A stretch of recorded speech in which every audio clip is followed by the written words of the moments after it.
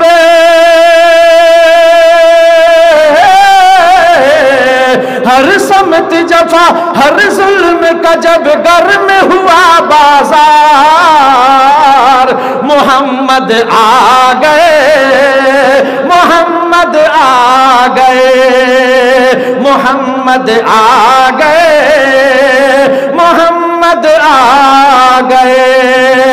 جب ظلم کے بادل چھانے لگے، گلشن کے پھول کمہلانے لگے، انسان جب اپنی بیٹی کو زندہ ہی دفنانے لگے.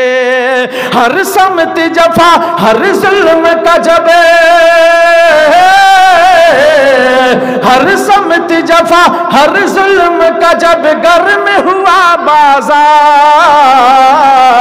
محمد آ گئے محمد آ گئے محمد آ گئے محمد آ گئے.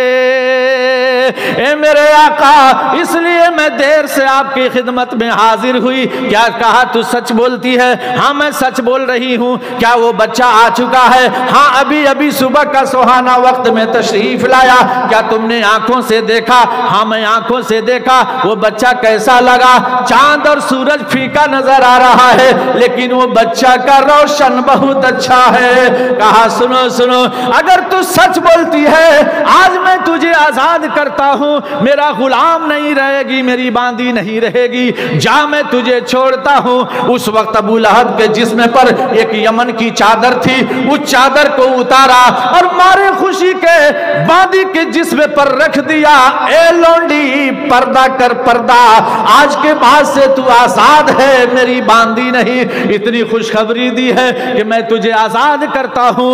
ابو لہب نے لونڈی کو آزاد کر دیا. لیکن میرے دوستو، کیا اتنا کرنے کے بعد بھی اللہ کی خوشی ہوئی یا نہیں؟ اللہ تعالیٰ نے کہا اے ابو لہب، اتنی تو نے آج محمد کی آمد پر خوشی جتائی ہے، لیکن مجھے پسند نہیں، اس لیے کہ ابو لہب نے تو اللہ کو مانا تھا، اللہ کی نہیں مانا. محمد کو مانا تھا، محمد کی نہیں مانا. رسول کو مانا تھا، رسول کی نہیں مانا. حدیث کو مانا تھا، حدیث کی نہیں مانا. اللہ نے قرآن اتارا، تبت یدا ابی لہب وتب ما اغنی عنہ مالہ وما کسب.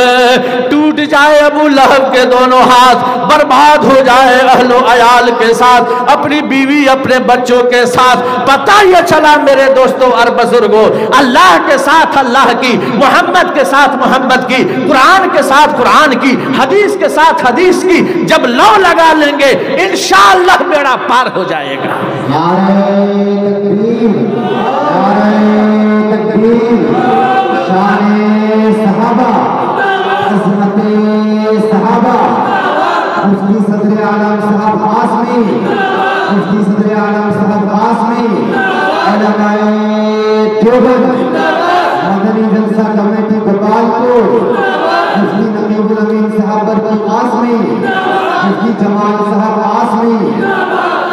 آج میرے دوستوں اور بزرگوں، ہمیں اسی کی ضرورت ہے کہ آج جس طرح ہم آئینہ کو سامنے رکھ کر آئینہ میں اپنا چہرہ دیکھ لیتے ہیں، آئینہ میں جب چہرہ جاتا ہے اس میں بخار بھی جا رہا ہے، اس میں جنڈس بھی جا رہی ہے، اس میں چیچک کا داغ بھی جا رہا ہے، لیکن وہ آئینہ کسی سے نہیں کہتا کہ تم میرے اندر کیوں سمائے ہو. اے میرے دوستو، اللہ وہی ہے کہ آپ کے عیب کو ڈھانپ رہا ہے، اللہ وہی ہے کہ آپ کی عزت کو بخش رہا ہے، ورنہ ہم تو گناہوں کی موٹری باندھ کر جہنم کے راستے کے طرف جا رہے ہیں. آج اللہ تعالی آواز لگاتا ہے، اے میرے بندو تم کہاں بھٹک رہے ہو، تم میری طرف آؤ.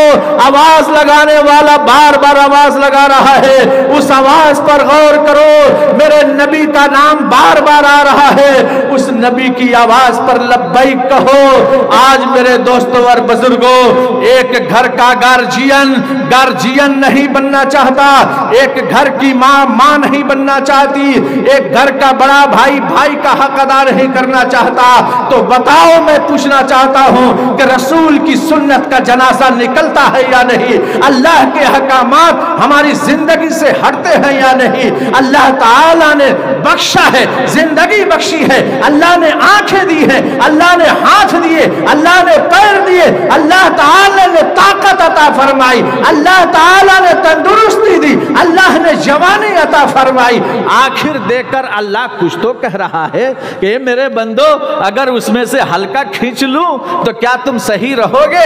ایک آدمی نماز نہیں پڑھتا ہے اور اللہ نے ہدایت دے دی، مسجد کے اندر گیا، وضو کرنے لگا، وضو کرنے کا طریقہ معلوم نہیں ہے، نیت باندھی ہے، نیت باندھنے کا ڈھنگ نہیں ہے، اور آج ہمارے ہی بیچ میں ایک مسلمان کا کانٹا چبھونے کے لیے تیار ہے کہ کس طرح سے وہ نماز پڑھ رہا ہے۔ آج شیطان بن کر بھٹکاتا ہے، لیکن آج انسان شیطان بن کر بھٹکاتا نظر آ رہا ہے۔ وہ 40-50 سال کا انسان جب اللہ اکبر کی آواز سنا اور یا الفلاح، آؤ کامیابی کی طرف، رات کی اندھیری میں سوچتے اللہ سے مانگا، اے اللہ میری زندگی برباد ہوتی چلی گئی، اے اللہ آج تو توفیق بخش دے، میں فجر کی نماز سے شروع کرتا ہوں، فجر کی نماز میں اذان ہوتے مسجد میں گیا، کبھی وضو ٹھیک سے نہیں کیا، کبھی نماز پڑھنے کا سلیقہ نہیں سمجھا، جا کر نماز پڑھنے لگا، اور اسی میں ایک آدمی نے کہا شرم نہیں آتی، 50 سال کی عمر ہو گئی، نہ وضو کرنے کا ڈھنگ ہے، نہ نماز پڑھنے کا ڈھنگ ہے، اس سے تو بہتر تھا تم مسجد میں نہیں آتا۔ کہا اچھا یہ بات ہے، کان پکڑتا ہوں، غلطی ہو گئی کہ 50 سال کے بعد آیا ہوں، آج کے بعد سے وہ بھی نہیں آؤں گا۔ اب غور کرو میرے دوستوں اور بزرگوں، ایک گاؤں کا چودھری 10 آدمی کو لے کر گھیر کر بیٹھا ہے، خود بے نمازی ہے، خود بے سلیقہ ہے، اور 10 آدمی کو لے کر بیٹھا ہے۔ امام صاحب کو رحم آ گیا، کہا کہ سنیے، ہم لوگ تو جماعت سے جڑے ہوئے ہیں، اگر چودھری کو کچھ ہم لوگ سمجھاتے، کچھ لالچ دیتے، بڑا لالچی قسم کا ہے، چلو کچھ کہا جائے، ہو سکتا ہے ہماری بات کو مان لے۔ امام صاحب گئے، جا کر کہے چودھری صاحب آپ 10 آدمی کو جھنڈ بنا کر بیٹھتے ہیں، ایسا کیوں نہیں کرتے، نماز آپ بھی پڑھتے تو آپ کے پیچھے یہ جتنے ہیں سب کے سب نمازی بن جائیں گے۔ تو انہوں نے کہا مجھے کیا ملے گا، ان 10 کو لے کر مسجد میں جاؤں گا۔ امام صاحب نے کہا آپ کو ایک بھینس دوں گا، کہا اس سے فائدہ تو 10 کلو دودھ دے گی، اور 10 کلو دودھ والی بھینس آپ کو مل جائے گی، لیکن شرط یہ ہے کہ 40 دن آپ کو نماز پڑھنی ہے۔ کہا بس، تو 40 دن کون بڑی بات ہے، نماز پڑھنے لگا۔ جب 40 دن سے ایک دن پہلے 39واں دن آیا تو امام کو بلا کر کہا امام صاحب ایک دن باقی ہے، یاد ہے نا؟ کہا ہاں یاد تو ہے، آپ ایک دن اور پڑھ لیجئے۔ اب 40 دن جب نماز پڑھ لیا، امام صاحب تو اس مقصد سے کہے تھے کہ اگر یہ 40 دن نماز پڑھ لے گا تو مجھ سے بھینس نہیں مانگے گا، لیکن 40واں دن آیا تو کہا امام صاحب 10 کلو دودھ دینے والی بھینس لائیے، میں 40 دن نماز پڑھ چکا ہوں۔ امام صاحب نے کہا کھانا آپ دیتے ہیں، پانی آپ کے گھر سے آتا ہے، عیدین کے کپڑے آپ دیتے ہیں، تنخواہ میری آپ دیتے ہیں، میں تو اس لیے کہا تھا کہ آپ جب مجھے موقع عطا کریں گے، 40 دن آپ نماز پڑھ لیں گے تو آپ کہیں گے اے امام تو نے تو راستہ دکھا دیا ہے، مجھے یہ نہیں چاہیے۔ اب وہ چودھری کہتا ہے کہ یہ مجھے پہلے سے ڈر تھا کہ جس کی تنخواہ میں دوں، کپڑے میں دوں، عیدین بقرعید کے سارے اخراجات میں دوں، تو یہ مجھے 10 کلو دودھ دینے والی بھینس کہاں سے دے گا؟ اس لیے امام صاحب میں بھی اپنی ہوشیاری نہیں چھوڑا ہوں۔ کہا کیا؟ کہا 40 دن کی نماز بغیر وضو کا ہی پڑھ لیا ہوں۔ وہ کسی دن وضو نہیں کیا ہوں۔ میرے دوستوں اور بزرگوں، اب آپ احساس کیجئے کہ انسان جب اپنی نیت کو درست نہیں کرے گا، انسان جب اپنی چال، اپنی صورت، اپنی سیرت کو نہیں بدلے گا اور آگے کی طرف خواب دیکھے گا، میرے دوستوں اور بزرگوں، انسان کی فطرت تو وہ ہونا چاہیے کہ اللہ کے رسول صلی اللہ علیہ وسلم نماز پڑھا رہے ہیں، فجر کی نماز میں صحابہ تمام کے تمام پیچھے ہیں اور نبی اکرم امام بنے ہیں، اللہ کے رسول نماز پڑھا رہے ہیں، سلام سب کے سب صحابہ پھیر رہے ہیں، اس میں سے ایک صحابی رسول ہیں، سلام پھیرتے ہی نکل کر کے باہر چلے جاتے ہیں۔